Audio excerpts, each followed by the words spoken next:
Hola, buen día. ¿Cómo están? Tanto tiempo. Now, if you're not sure of what I just said, don't worry. You just need to review the video and greetings that we did before. If you are, good for you. Anyway, we're going to continue with the second video so we get to learn a little bit more Spanish. In this video, we're going to be working with 5 basic questions that will help us get into some Spanish conversation.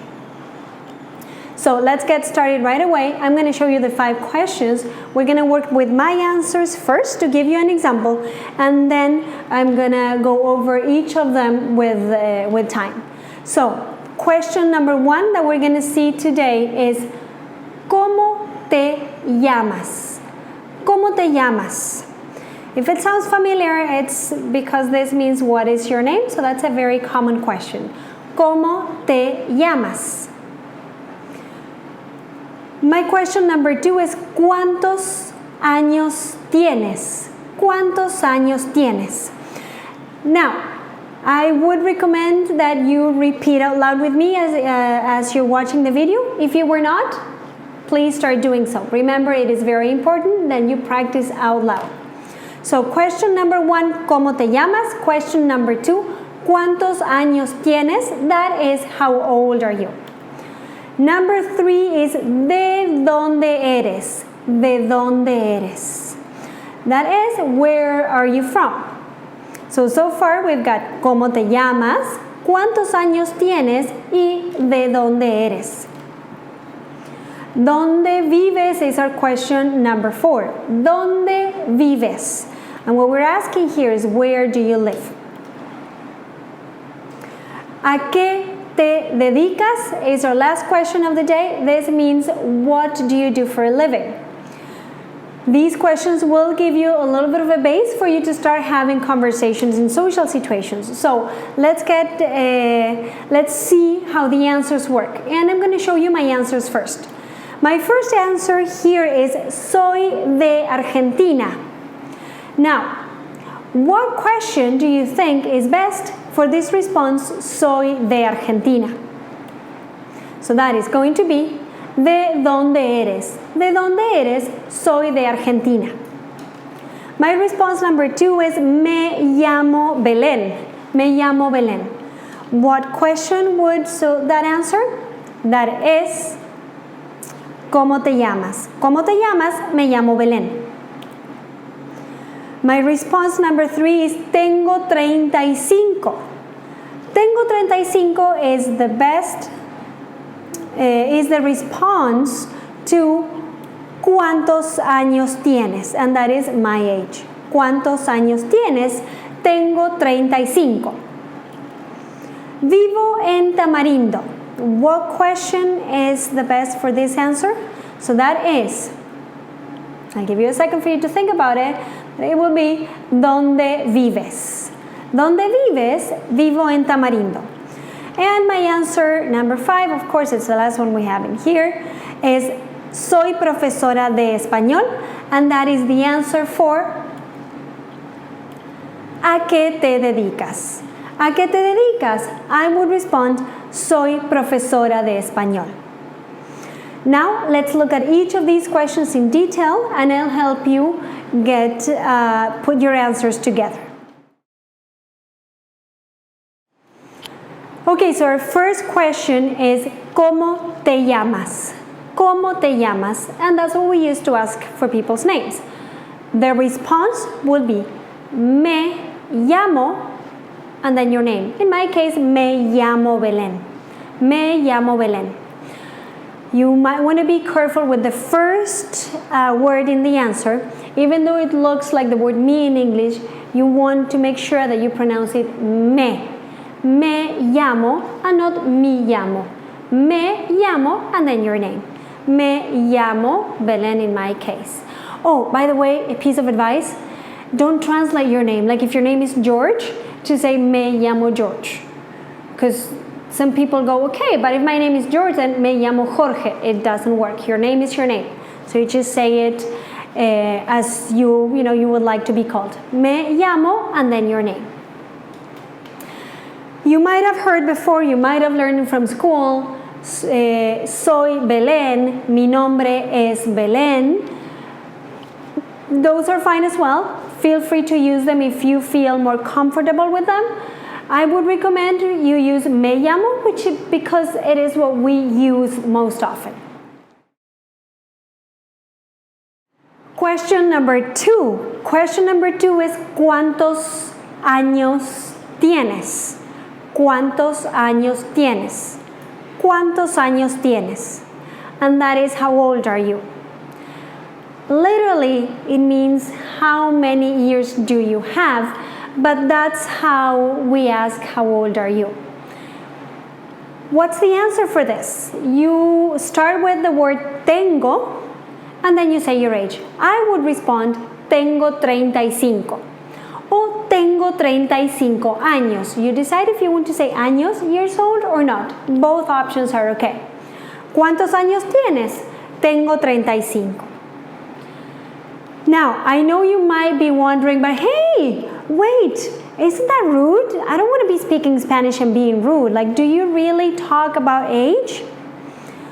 So, in the right context, it is absolutely okay to ask for somebody's age. You probably do not want to ask that question right away, but if conversation flows, it is okay to ask how old somebody is.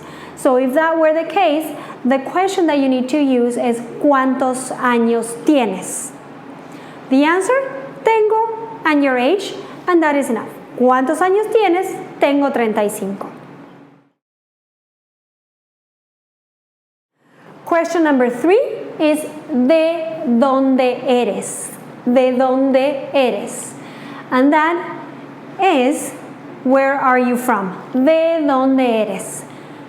In order to respond to this, we are going to start with soy de and then the name of your country. I would say soy de Argentina, soy de España, soy de Canadá, soy de Inglaterra, whatever your country is. Soy de and then the name of your country.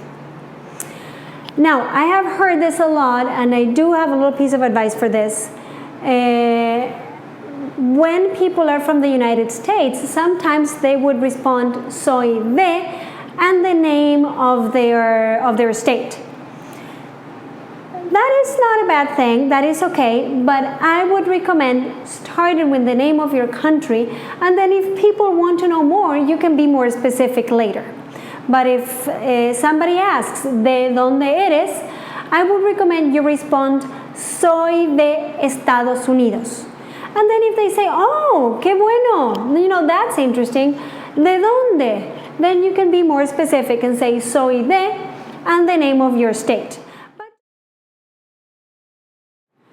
And we are now in question number 4, and we're almost done. Good job so far. Our question number 4 is, ¿dónde vives? ¿Dónde vives? And that is, where do you live? You want to start your response with vivo en, and then the name of your city, your town, or whatever you live. I would say vivo en Tamarindo, Costa Rica. Vivo en Tamarindo, Costa Rica. That's why I would start my answer. Now, many of my students get a little bit confused with prepositions at this point.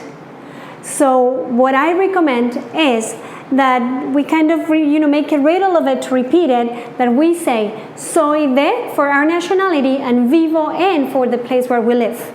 So soy de y vivo en. Soy de, vivo en. Just repeat it many times until it starts sounding familiar, and then you will not struggle with the preposition at the time of speaking. Soy de Argentina, vivo en Tamarindo. And we made it to our last question, and that is, ¿a qué te dedicas? ¿A qué te dedicas? This we use to ask what you do for a living. ¿A qué te dedicas? Now, depending on what you do, the beginning word might be different. If what you do can be described in one word, then you should start your response with soy. I am a teacher, so I would say soy profesora de español. Soy profesora de español. Sometimes what you do is a little difficult to describe in only one word, and you want to make it a little bit more general and just say either the field of your work or the place where you work in. So in those cases, I would start your response with trabajo en. And then the field, let's say you work in marketing, trabajo en marketing. Let's say you work in real estate, trabajo en bienes raíces. Or maybe you work at a place that is, very popular, everyone knows it. So you can say trabajo en Walmart, just to give you an example. Soy profesora o trabajo en marketing. See? There is a very common mistake that we make when we're starting to learn, and that is translated directly from English. And many people would say, soy una profesora. Let me just, give my example. Because you're translated from I am a teacher. In Spanish, we do not use un or una before the profession, so you just want to go, soy profesora. Soy abogado, I'm a lawyer. Soy doctora, I'm a teacher. Soy enfermera, I'm a nurse, whatever your profession is. But you do not need to say un o una. So, soy profesora, trabajo en educación. And we made it to the end. Congratulations, good job. Now, as I always say, please make sure that you repeat these questions out loud as many times as you need. You can pause the video and say them out loud again and again until they start sounding familiar to you. Remember, you need to give yourself a little bit of time, so do not get frustrated if it is not sounding great at first. Just keep on trying. Practice makes perfect, and I can assure you there's no other secret. So thank you so much. Practice these. Work on the worksheet that goes with this video, and I will either see you on the next video or in class. Thank you so much.